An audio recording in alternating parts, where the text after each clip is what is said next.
This video is going to talk about whether New York City could be extremely cold or extremely hot. I do want to make a very important point before we start discussing a billion weather facts, is that this is for New York City only. Wind off the water can severely cool off the suburbs and deny them the warmth that the city's experiencing. And this has definitely happened to me as a suburbanite. It frustrates me every single time. But the second thing that we have to discuss is that this doesn't always happen. In the suburbs, something can be colder, something can be warmer than the city center. It just depends on how the winds are blowing when it gets very cold. So, when can it be both very hot and very cold in the city? Well, Newark's first 80-degree day in the calendar year was on February 21st, I'm pretty sure. That day, though, it only soared to 78 in the city. That was Newark's first 80 on record, and the warmest temperature ever in February. Now, of course, in 2018. LaGuardia hit 79, which set a statewide record for the warmest temperature in February, so no 80s in New York in February. As a result, we have to wait until March 13th, and I forgot what year it was, but the high hit 85, and that's New York City's first 80. But what you gotta understand is that the low temperatures, I forgot what it was, but it's either in the single digits or the very low double digits, like 10, 11, 12, 13, can't be really higher than 13 this early into the year. So, you have two ends of the spectrum to be dealing with. Like, they said on March 28th that in 1945 it was, and it was also heat wave going on here in 1998, though it was like in the 80s in the city. I forgot exactly what it was. And then in 2022, this year, our high was only 33. I forgot what the high temperature was, but I know it was somewhere in the 80s. But it couldn't have been higher than 86, and I'll tell you why in a minute. However, the high of 33 was the coldest high on record, breaking the record from 1893, which had a high of 34. But the coldest temperature on record in the city was 13. That was from 1923. And I do want to discuss this in depth, this event. The high was 47, and then the cold front crashed down. Except for March 30th, it was brutally cold. It was brutally cold for the next little while.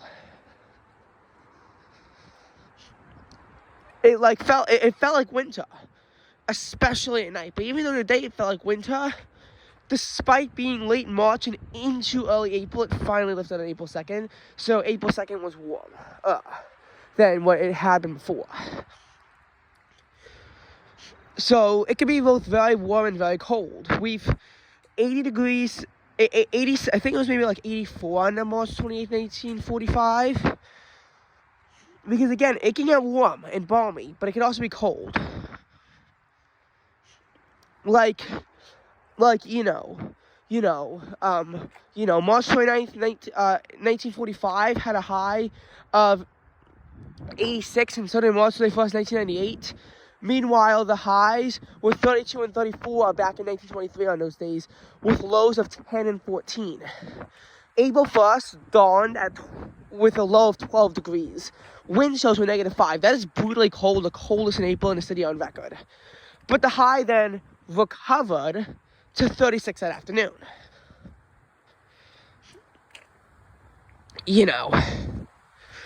So we could see it get really cold, even into April. But the highs, they just get to build on each other.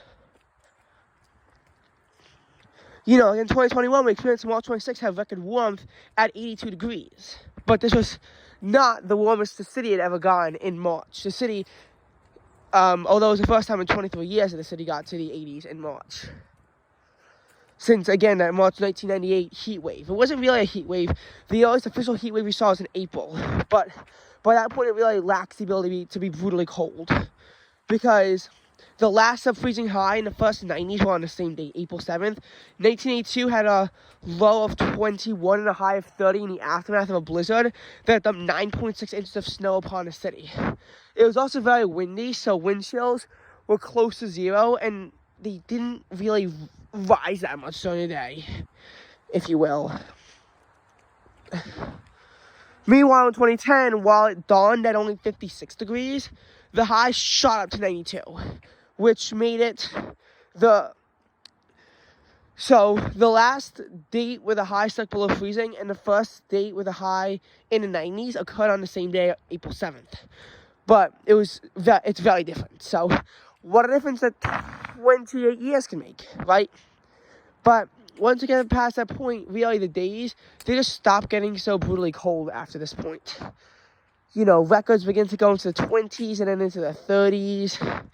So it really lacks so it can start to get brutally hot, but it lacks really brutally cold. So it's only for like mid-March to early April, where it could be pretty hot and pretty cold on the same day, depending on what it is. This does repeat itself in November to some degree. I mean, November's record high is 84. But the thing is, at that point, too, the lows in the low upper 20s and lower 30s. And the latest 80 is November 17th. The thing is that by that point, the lows, I believe, are hovering around 20-ish. By the time it begins to get brutally cold, like tens and single digits does not happen until the coldest day of November, which is November 30th, when there was a high of 14 and a low of 5. So, again, it begins to just lack that ability to be both brutally hot and brutally cold at the same time, and it really can't happen as easily in the fall because spring just has more variability in its temperatures. And you can see this when you look at the mean monthly highs and lows. On average, April gets up to 85 degrees on one day of the month. October, on average, only gets to 80. But look at the lows. It's 32 for April and 38 for October. Or, compare,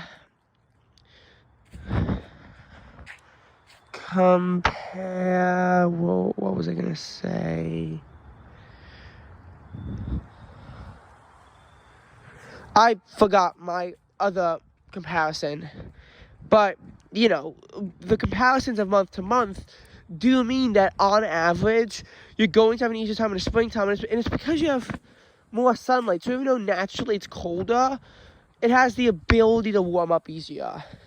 So it's easier to have these warm days in April than October. And on the surface, the data might not show that as clearly, but if you look at the numbers carefully, you will see this pretty clearly.